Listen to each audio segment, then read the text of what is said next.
2023ला निरोप देत 2024च्या स्वागताची जोरदार तयारी। नववर्ष स्वागतासाठी पर्यटन स्थळांवर गर्दी, हॉटेल्सही फुल।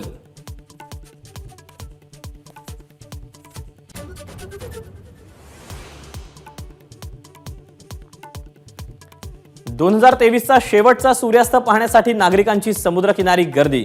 नववर्षाच्या स्वागतासाठी पर्यटन स्थळे गजबजली।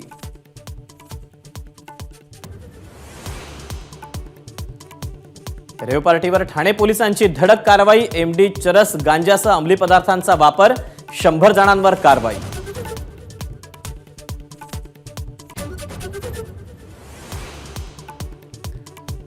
राज्य सरकार रेव पार्टीमधूनच निर्माण झाले। संजय राऊतांचा आरोप। तर ड्रग्स विरोधात कारवाया न करणाऱ्या विरोधकांना आता बोलण्याचा अधिकार नाही, मुख्यमंत्र्यांचा पलटवार।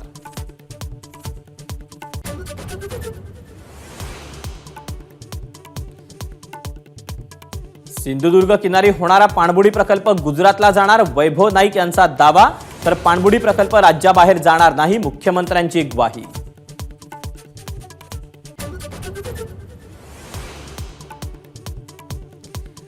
जयंत पाटील भाजपबरोबर येणार असल्याने मंत्रिमंडळाचा विस्तार थांबला होता। जयंत पाटील शरीराने तिकडे, मात्र मनाने अजित पवारांबरोबरच। संजय शिरसाट यांचा गौप्यस्फोट।